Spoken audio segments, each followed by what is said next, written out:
काँग्रेसचा काळा इतिहास आहे। हा काँग्रेस या निमित्तानं काय आपला छुपा अजेंडा राबवण्याचा प्रयत्न करत आहे का? कारण भाजपा RSS खुल्यापणानं ओपनली या देशाचं भगवीकरण करण्याचा, हिंदुत्वकरण करण्याचं अभियान राबवत आहे आणि त्या अभियानामध्ये काँग्रेस सुद्धा छुप्या पद्धतीनं सहभागी झाली आहे का? सर्वांना नमस्कार, जय भीम। महाराष्ट्र युवक काँग्रेसचे प्रभारी अजय चिकारा यांनी नुकतंच नागपूरमध्ये बेहतर नागपूर नावाचं एक संकल्पपत्र प्रकाशित केलं, ज्यामध्ये नागपूरच्या ऐतिहासिक दीक्षाभूमीवर भगवा झेंडा फडकवत असताना दाखवण्यात आलेला आहे। वंचित बहुजन आघाडी या संकल्पपत्राचा आम्ही जाहीर निषेध करतो। या निमित्तानं दीक्षाभूमीचं भगवीकरण करण्याचं षडयंत्र आखलं जात आहे का?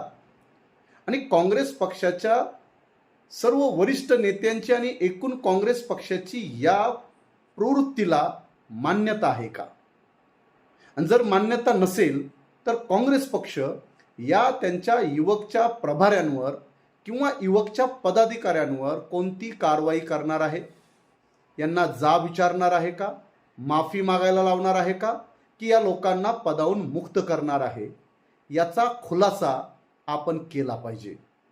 कारण आपल्या सर्वांना हे माहिती आहे की बौद्ध गया ही ब्राह्मणवाद्यांच्या ताब्यामध्ये गेल्या अनेक वर्षापासून आहे। ती सोडवण्याचा भारतभर प्रचंड मोठा संघर्ष सुरू आहे। काँग्रेसचे बिहारमध्ये 14 मुख्यमंत्री राहिलेले आहेत। श्रीकृष्ण सिन्हा सारखे 1947 ते 1961 जेव्हा हा BT ऍक्ट बनत होता तेव्हा मुख्यमंत्री होते। सेक्शन 12 मध्ये बिहार सरकारला बौद्ध गया ही बौद्धांना हस्तांतरित करण्याचे पूर्ण अधिकार होते, आजही आहेत। पण काँग्रेसनं तेव्हाही बौद्ध गया ही कधी बौद्धांना हस्तांतरित केलेली नाही। मग आता दीक्षाभूमीचं भगवीकरण करण्याचं षडयंत्र आखलं जात आहे का? या चित्राला काँग्रेस पक्षाची मान्यता आहे का? याचा खुलासा काँग्रेस पक्षानं केला पाहिजे। या निमित्तानं राष्ट्र निर्माते डॉक्टर बाबासाहेब आंबेडकरांनी what Gandhi in Congress have done to untouchables मध्ये चॅप्टर 5 मध्ये एक आपल्या सगळ्यांना गर्भित इशारा दिला होता की काँग्रेस ही नेहमी केसाने गळा कापते, तर हा केसानं गळा कापण्याच्या प्रक्रियेचा भाग आहे का? याचा विचार सर्व फुले शाहू आंबेडकरवादी, संविधानवादी व ज्या करोडो लोकांची प्रेरणा स्त्रोत ही आपली दीक्षाभूमी आहे त्या सर्वांनी याचा विचार केला पाहिजे। यासोबतच आज उपवर्गीकरणावरून वाद आहे।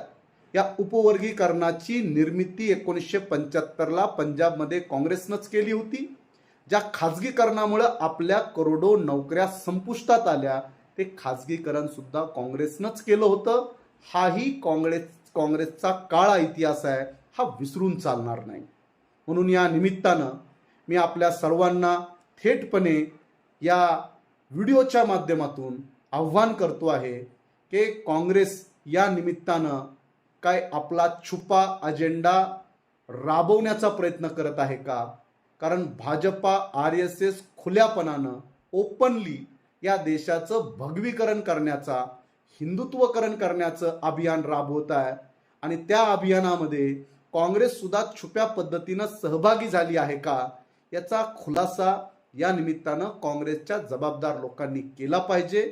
मी वंचित बहुजन आघाडीच्या वतीनं महाराष्ट्र युवक काँग्रेस अजय चिकारा व त्यांचं नागपूरचं जे काही पदाधिकारी ज्यांनी हे संकल्पपत्र बनवलेलं आहे त्याचा आम्ही जाहीर निषेध करतो व सबंध वंचित बहुजन समाजाला या अशा प्रकारच्या छुप्या उघड सगळ्या प्रकारच्या भगवीकरण हिंदुत्ववादी एजेंडे राबवणाऱ्या प्रवृत्तीपासून आपण सतर्क राहा, सावध राहा हे आव्हान करतो। जय भीम, जय संविधान।